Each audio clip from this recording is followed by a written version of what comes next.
My question is, so like during the Summer of Love, during the George Floyd riots, Maxine Waters, who's a representative in Congress, was going out in the streets saying, you need to find Republicans, you need to confront them in public, you need to get in their face when they're pumping gas or in the restaurant. If you remember that speech where she got, and Chuck Schumer gave a similar speech about how we need to step it up.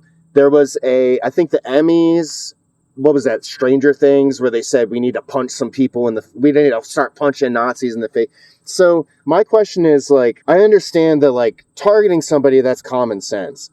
But when someone like Hassan Piker says anyone that's a capitalist, the streets need to be filled with their blood.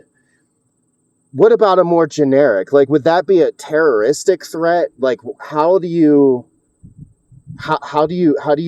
label that, and how do you deal with that kind of speech? Some of them would be terrorists, because my view on terrorists is usually dealing with political is to use the power of the state or the power of the groups to convince someone else to do things.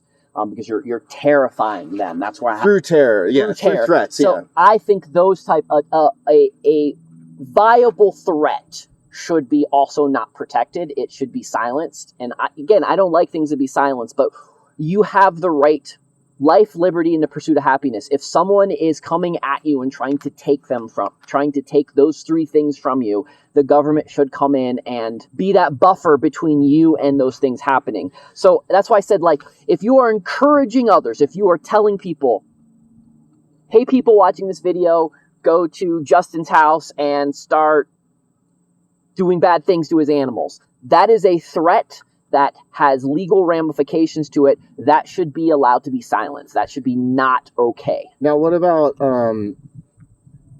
because it seems like we have, especially using that lens, we have a lot of sort of terrorism out in the open then. I mean, like these speeches by Hassan and Destiny, that causes a chilling effect. And let me use another example, since we were talking about the George Floyd riots, the sentencing of George Floyd. Was that terrorism?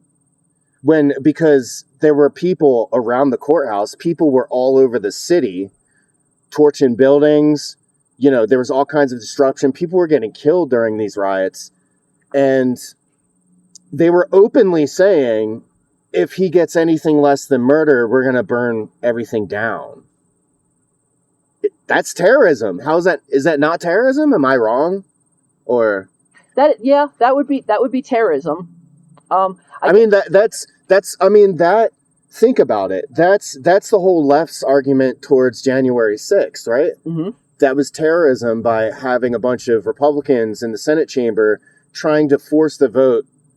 This is a narrative, at least. They were trying to force the vote in one direction by kind of terrorizing Congress. And it's the same thing. They were forcing a conviction by terrorizing the legal system. See, I think though we have to be careful with what we're talking here, because it has to be a credible threat of violence or a call to violence. If let's just say during the George Floyd, if a bunch of people said, we're going to sit here on the steps and we're not going to leave until he gets a guilty verdict, I have no problem with that, because I don't see any threat of violence in that. Yeah. That's what the Occupy movement was doing. I mean, that's your right to protest. Yes. You're allowed to do that. Yeah. It's when you start saying, I'm going to do this, and then we can look back and say, well, they did do this. Look, there's a car burning over there. This isn't an idle threat. This is a real threat. Well, the judge himself got, dozens or hundreds of threats, So that's what I mean. Like, was that not terrorism? People make general threats. Like, there's one thing about an idle threat that you're going to do something, but if there's cars burning behind you and you're making the threat that you're going to continue doing these harmful things to people, that has to be considered terrorism. Yeah. It has to. That's exactly what I'm thinking. And then the other unprotected speech is true doxing. Yeah, because, that's almost the same as threatening somebody's life. Yeah. It's one thing to share, if my first and last name is out everywhere. It's one thing to share my first and last name because I freely give that out. But if I if I didn't want people to know my physical address and someone started spamming and sharing my physical address and, putting map dots on maps showing where I am, that would not be okay. That would be considered doxing, and those kind of things are not protected. Yeah. And that's a major threat. There was a lot of doxing going on during the whole COVID thing, but we're seeing it again. We're seeing entire websites devoted to it. Now, what was that one? Charlie's Murderers. Charlie's Murderers. I mean, that's kind of a gray area because I looked at it before it was taken down within like a day, but they were posting people's Instagrams and their LinkedIn and showing where they worked. It's like the lightest form of it's almost doxing. Yeah. It's a very, very gray. I would call it a gray doxing or something like that. Yeah, I don't like it. I think it's gross, but sharing someone's Instagram, because you can always make your Instagram private if you so choose. Yeah.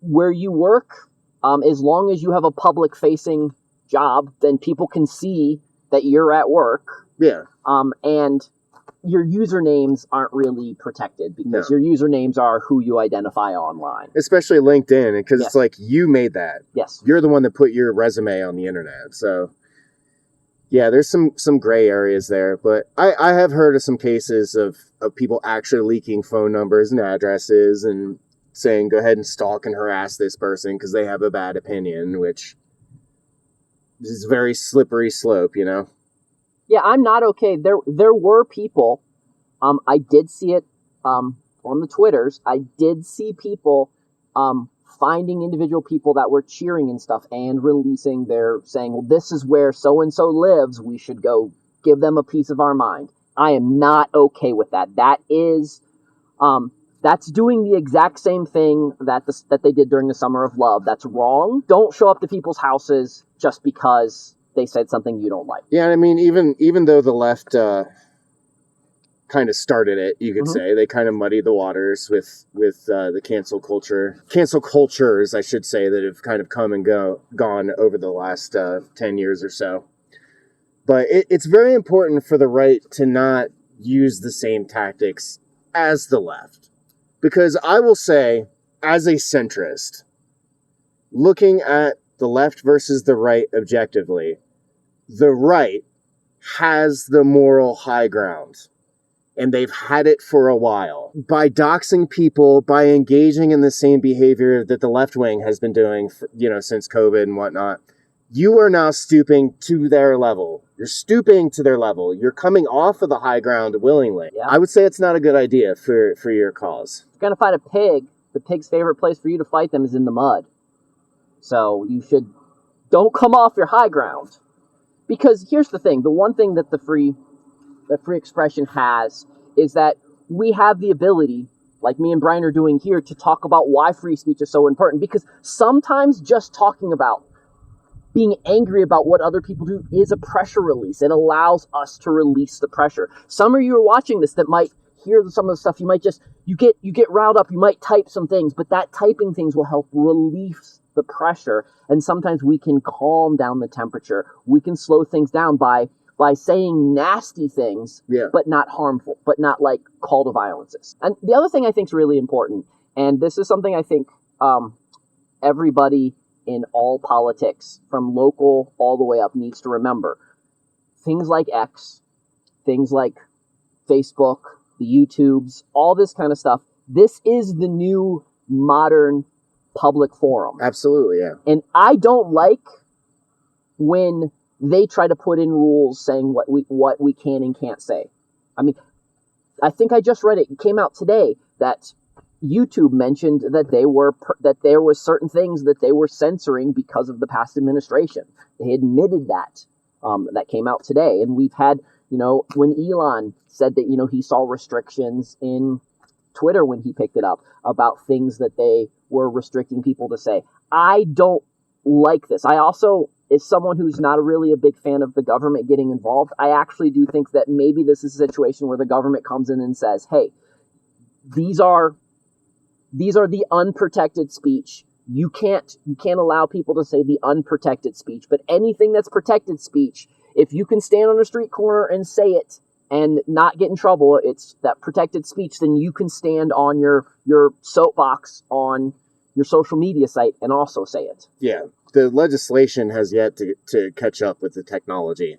And I think part of that is how old Congress is, how out of touch they are just as an age demographic. They really have no idea what's going on and how much it's affecting people to have social media platforms determine what kind of speech is okay and what kind of speech isn't. What is that, Section 230 or?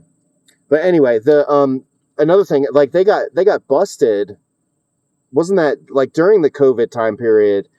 The Biden administration was actually recommending. I know this came out through Zuckerberg.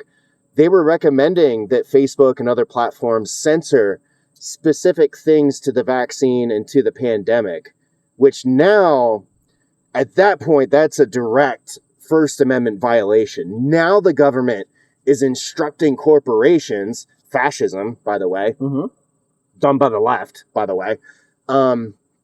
The government is now instructing corporations on how their corporate culture is supposed to look.